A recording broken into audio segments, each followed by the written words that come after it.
طليت عليكم بوصفة رمضانية اللي هي الخبز بالزيتون. هاد الأنواع من الخبز يا البنات شوفوا الحاجة الوحيدة اللي نتشهاها في رمضان، وشوفوا شحال عزيز على قلبي هاد الخبز بالزيتون. تلقيني نتفنن فيه، شوفي نحط له الزيتون، نحط له الفرماج، نحط له النعناع. شوفوا هاد الانواع تاع المخبوزات بالذات راهي تتماشى بزاف مع الشوربه، يجي لداخل متقب وفارغ.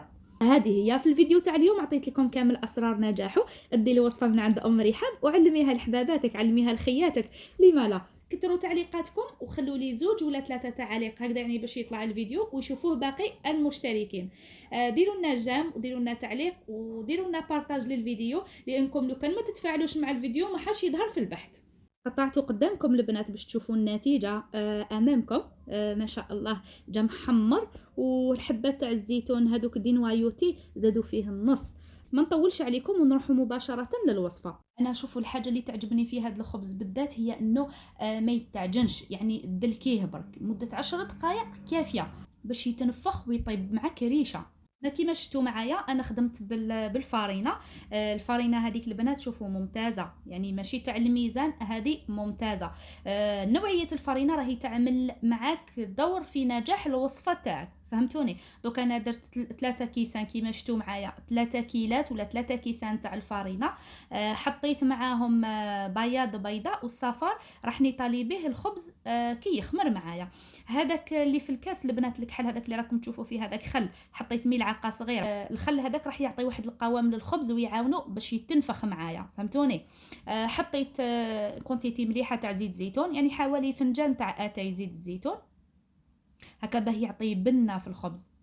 وحطيت ملعقه كبيره تاع خميره الخبز. هاد الوصفه البنات ما حاش نستعمل الباتر وما حاش نستعمل الروبو، راح نخلط كلش بيدي. كي نقول لكم الخميره البنات نقول لكم السكر، يعني كي نحط ملعقه كبيره تاع خميره الخبز راح نحط معاها ملعقه كبيره نتاع السكر. السكر هذاك هو اللي يحمر لنا الخبز تاعنا.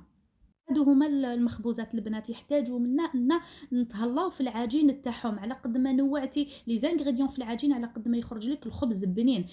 كيما هذا الخبز بالزيتون، كيما الخبز الفوكاشيا، هادو كامل يحبوا الاعشاب، يحبوا زيت الزيتون يكون فغي زيت الزيتون هكا باش يعطيو لك واحد البنه في الخبز. كي نقولوا البنات خبز الزيتون رانا نحتاجوا الحليب. شوفوا انا في 3 كيسان تاع الفارينه استعملت حوالي كاس ونص نتاع الحليب. الحليب يكون تياده، راني دفيته دركا وراح نلم به العجينه. تاني نسيت واحد الانغريديون اللي هو الملح، يعني الخبز يحتاج الملح باش يجي بنين، لازم يجي مالح. انا راح نخلط كامل حتى ندمج المكونات كامل غير بيدي هنا كيما شفتوا معايا حتى تتلاصق معايا العجينه، يعني راح نطم العجين حتى نحسها بدات تتلاصق التما. يعني نحبس عليها الخلط ولا الدعك ونخليها تخمر. هنايا شوفوا ما عجنتش، راني دلكت برك كيما شفتوا معايا. دلكتها برك بيدي، خبطتها 10 مرات ولا، وغطيتها ان بابي سولوفان وخليتها تريح معايا. من الفوق ندير لها غير ان بابي تورشون ولا اون سيرفييت تكون مدوبليه وتحطوها تخمر في مكان دافي. انا شوفوا حليت الكويزينيير وخليتها تخمر ولا تدفى في السخانه تاع الكويزينيير، ما تشعليش عليها الكويزينيير، حطيتها برك لتما لانه الكويزينيير شغل مغلوقه وما يدخلهاش الهواء، فهمتوني؟ يعني باش تخمر به. هذه هي، لانه عندكم الحل راهو بارد، دونك باش تتفاعل لكم العجينه ليه وتخمر حطوها في مكان يكون مظلم ومغلوق. كيما الكويزينيير انا تساعدني بزاف، ديما نخمر فيها المخبوزات تاعي. بعد اللي خمرت لي العجينه تاعي راني ندي غازي فيها البنات. حطيت شويه زيت الزيتون وراح نزيد نكمل نحشي العجينه تاعي بالزيتون نوايوتي كيما شفتوا معايا. انا كنت قطعته دي بتي روندال. شوفوا انا شريت قيس 10,000، ما حطيتهاش كامل في العجينه، حطيت نصف الكميه في العجينه، قولي حوالي 130 140 غرام تاع زيتون حطيته في العجينه، والباقي راح نحطها كي نيطاليها بالبيض وندخلها في الفور. هذه هي. كنت زدت حطيت ان بواني يعني لاباس به نتاع السينوج ولا السانوج، كل واحد كيفاش يسميه. دونك هنا شوفوا كيفاش تخمرت، جات ما شاء الله عليها. هنا نزيد نقعد نخبط فيها البنات. شوفي على قد ما تهوي الخبز وعلى قد ما تدلكيه بالطريقه هذه اللي راني نوريلك فيها، على قد ما يطيب لك لداخل خفيف ويجيك هشيش ويجيك خفيف خفيف خفيف قطن. انا بعد اللي كملت الدلك تاعو زدت عاودت خمرته للمره الثانيه.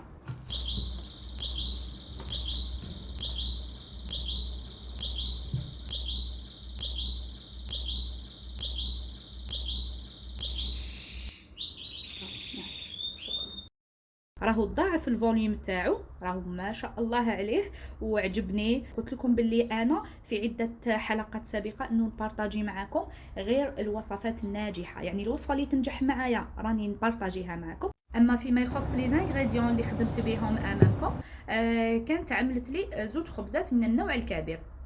هذوك 3 كيسان تاع الفارينه داروا لي زوج خبزات. هنا بعد ما خمرت لي كنت ديغازيتها مليح بهذيك الطريقه اللي شتوني بها، لميتها بالفارينه وجاوني زوج خبزات، فهمتوني؟ هنا لحقنا لنهاية الفيديو. انا بعد اللي شكلناها زوج قرصات كيما شفتوا معايا، انا راح نفتحها. فقط كي تفتحيها البيسوس تاعها ما تكونش بزاف خشينه وما تكونش رقيقه. طرحيها كيما تطرحي المطلوع. ما تنساوش باللي حطينا لها الخميره، لانه الخميره هي اللي راح تخلي معاك العجينه تذوب لي لا فوليوم تاعها. هذه هي كيما شفتوا معايا. انا طرحتها فوق الفارينه، وكي تجي نحطها في السنيوه فرشت لها هذاك البابي كويسون هكا باش يساعدني باش كي نعدلها في السنيوه ما تلصقليش العجينه في السنيوه وكي تجي طيب ما نقدرش نحيها. دونك بابي كويسون راهو جد مهم في هذه المرحله. اذا كنتي محترفه ادهني السنيوه تاعك غير بالزيت، يعني اذا كنتي تسلكي راسك تقدري تنحيها فاسيلمون. واذا كنتي مبتدئه من الاحسن انك تفرشي بابي كويسون. هاد الخطوه راح تساعدك بزاف. انا كنت خدمت القرصه الاولى، طرحت السنيوه الثانيه. راح نخليهم يذوب لي الفوليوم تاعهم، نخليهم يتخمروا. قلت لكم داخل الكويزينيار ولا ما عندكش كويزينيار شعلي الشوفاج وحطيهم يسخنوا قدام الشوفاج رايحين تمتم يعني يتخمروا لك. وشوفوا احنا دوكا رانا الحال بارد شويه ماشي كيما في الصيف. الصيف ما تكثري لهمش التخمار، ليه 10 دقائق ماكسيموم يخمروا. مي بصح دوكا في الشتاء تطول كيما انا دوكا كي حطيتهم يخمروا دوك في السنيوه خليتهم حوالي واحد 45 دقيقه ماكسيموم. لو كان تخمريهم اكثر من هكا راح يتكسر هذاك التخمير تاعهم وماحش يعطيوك النتيجه اللي ترضيك. هنا بعد اللي طرحتهم وخداو الوقت الكافي تاع التخمير تاعهم، ايطاليتهم بالصفار نتاع البيضه هذيك اللي قعدت لي، زدت لها شويه حليب هكذا يعني باش تمشي لي هذيك الحبه تاع البيض في السطح نتاع الخبز تاعي. وحطيت لها النعناع اليابس هذاك اللي شتوني نفتت فيه البنات، هذاك النعناع اليابس راح يعطي للعجين تاعي واحد لوغو واحد الريحه ما شاء الله. زدت رشقت السطح تاع الخبز تاعي بالزيتون دي نوايوتي هذاك اللي شفتوه معايا، وزدت حطيت شويه سينوج على الوجه نتاع الخبز تاعي. القوام تاعو ما شاء الله، الريحه تاعو ما شاء الله، التزيين تاعو كيف تاكليه بعينيك. واش حنقول لكم لوغو تاعو تاني روعه. جربوه البنات اكيد راح يعجبكم، واكيد راح يكون في متناول الجميع لانه لي زانغريديون اللي فيه بسيطه جدا وكاينه في كل دار. هذه هي البنات. انا عطيت لكم فكره وانتم تقدروا تغيروا ولا تنوعوا لي زانغريديون اللي فيه، لكن بالزيتون راح يعطي له واحد اللوغو، راح يعطي له واحد القوام. شوفوا هنا لا تيكستور تاعو ما شاء الله جاي خفيف ريشه. وشوفوا لازم كي قطعوه بالموس هذاك اللي يجي مشرشف، فوالا هذاك اللي يقطع الخبز. شوفوا هنا القوام تاعو ما شاء الله. انا قطعته قدامكم وما خبيت عليكم حتى حاجه وما خبيت عليكم حتى سر في هذا الخبز، يعني باش ينجح معك تبعي فقط جميع المراحل اللي وريتهم لكم. رانا لحقنا لاخر ركن اللي هو الختام ومسكه السلام. البنات شوفوا ديروا لنا جيم وديروا لي تعليق وخلوا لنا البارطاج، ديروا لنا بارطاج للفيديو، خلوا لنا تعليق لانكم لو كان ما تتفاعلوش مع الفيديو ما حاش يظهر في نتائج البحث. هذه هي، كثروا تعليقاتكم، خلوا لي على الاقل 3 ولا 4 تعليقات. هذه هي يعني باش يطلع الفيديو ويشوفوه باقي المشتركين باقي الاخوات. كاين مساكن ما يعرفوش، كاين اول خطره يدخلوا للكوزينه حابين يتعلموا ان شاء الله يطيح هذا الفيديو عندهم. والسلام عليكم.